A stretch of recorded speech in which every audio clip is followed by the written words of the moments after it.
For over 2,000 years, people have been searching for a city that may never have existed. A civilization so advanced, so powerful, so wealthy that when it fell in a single day and night. Swallowed by the ocean without a trace. The story of Atlantis has inspired more searches, more theories, and more obsession than almost any other mystery in human history. Explorers have looked for it in the Mediterranean, the Atlantic Ocean, the Caribbean, Antarctica, and even under the Sahara Desert. And yet not a single stone, not a single artifact, not a single piece of verified physical evidence has ever been found.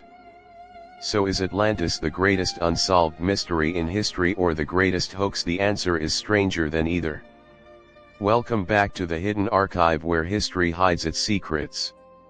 Today we're going deep into the most famous lost civilization in history, Atlantis.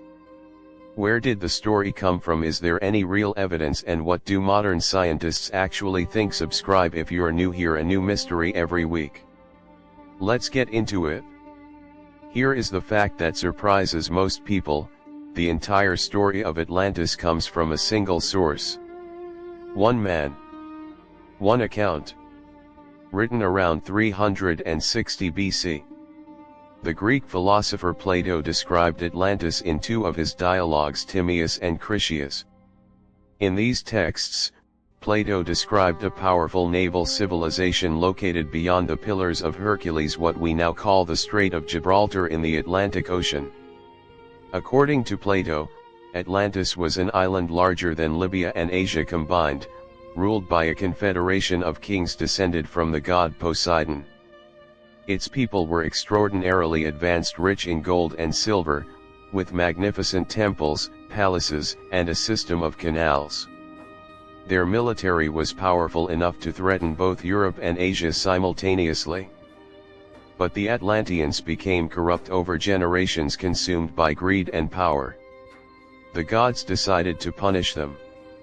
And in a single day and night of catastrophic floods and earthquakes, the entire island sank beneath the ocean. Plato claimed the story came from an account given to the Athenian statesman Solon by Egyptian priests, who said the events had occurred 9,000 years before their time, around 9600 BC. That single account, written by one philosopher over 2,000 years ago, is the entire foundation of the Atlantis story. Everything else that has been written, theorized, or claimed about Atlantis in the centuries since is built on Plato's words alone. This is the central question that scholars have debated for centuries.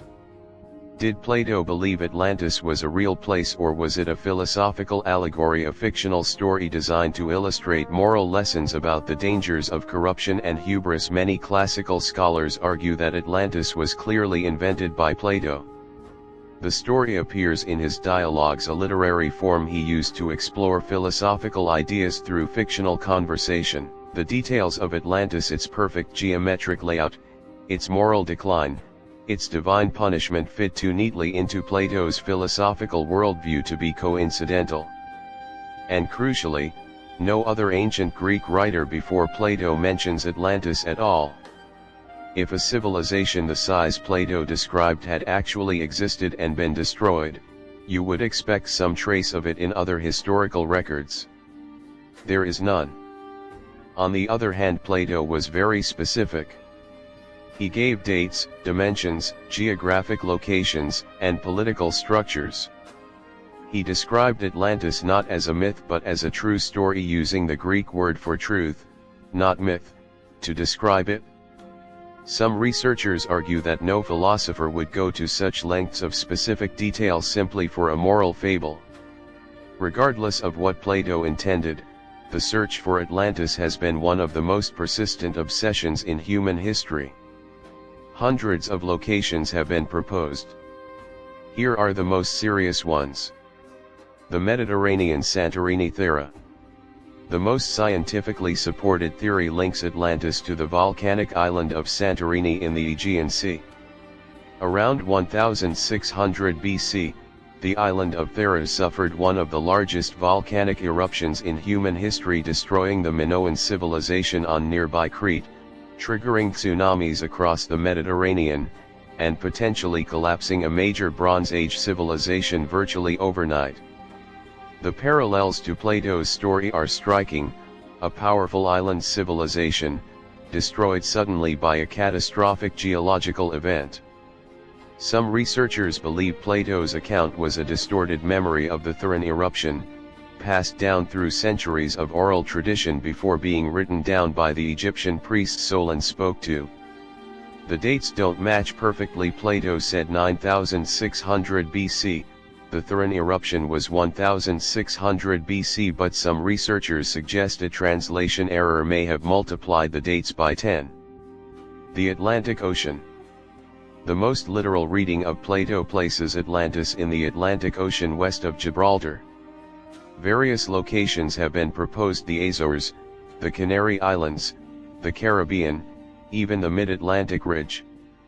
Modern ocean floor mapping has found no evidence of a sunken continent in any of these locations. The geology simply doesn't support it. Antarctica. A more exotic theory suggests that Atlantis is buried under the Antarctic ice sheet, based on the idea that Antarctica was once much further north and covered in vegetation before a catastrophic pole shift. This theory has no mainstream scientific support, but it has never entirely gone away. The scientific consensus is clear: there is no physical evidence for Atlantis. None. No underwater ruins matching Plato's description have been found in the Atlantic or anywhere else. No artifacts. No ancient maps showing the island.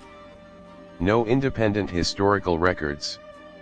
Mainstream archaeology and geology are in agreement: a continent-sized island in the Atlantic Ocean could not have sunk in the way Plato described. Continental crust does not simply sink into the ocean floor in a day and night.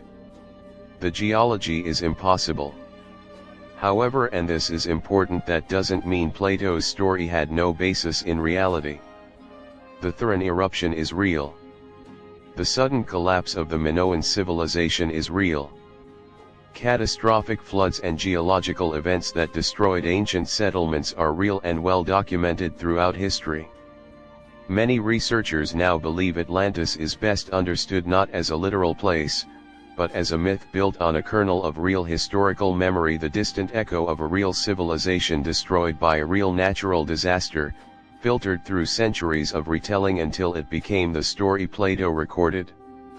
Here is the twist that most Atlantis documentaries never fully explore. The search for Atlantis has actually produced something remarkable: not Atlantis itself, but dozens of real lost civilizations that were discovered along the way. The obsession with Atlantis drove early archaeologists and explorers into regions they would otherwise have ignored. The ruins of Troy were dismissed as myth for centuries until Heinrich Schliemann, motivated partly by the search for legendary lost places, excavated it in the 1870s and proved it was real. The ancient city of Helike, a real Greek city that sank into the Aegean Sea after an earthquake in 373 BC, just 15 years after Plato wrote about Atlantis, was rediscovered in the 1990s. Some researchers believe Helike may be the direct inspiration for the Atlantis story. There are real lost cities underwater.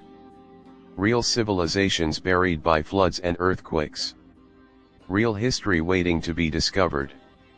We just haven't found the one Plato described. If it ever existed at all. Atlantis may be the most searched for place in history. And after more than 2,000 years, the answer to whether it was real or fictional remains genuinely uncertain. The scientific evidence says it couldn't have existed as Plato described. But the possibility that his story was based on something real, a real catastrophe, a real lost civilization, has never been completely ruled out. And every few years, another expedition sets out. Another sonar scan of the ocean floor. Another satellite image of an unusual pattern under the Sahara. Another theory. Because the idea of a lost civilization advanced, powerful, and swallowed by the sea is one that human beings find impossible to completely let go of. Do you think Atlantis was real? Leave your theory in the comments. Subscribe to the Hidden Archive, a new mystery, every week, where history hides its secrets. End.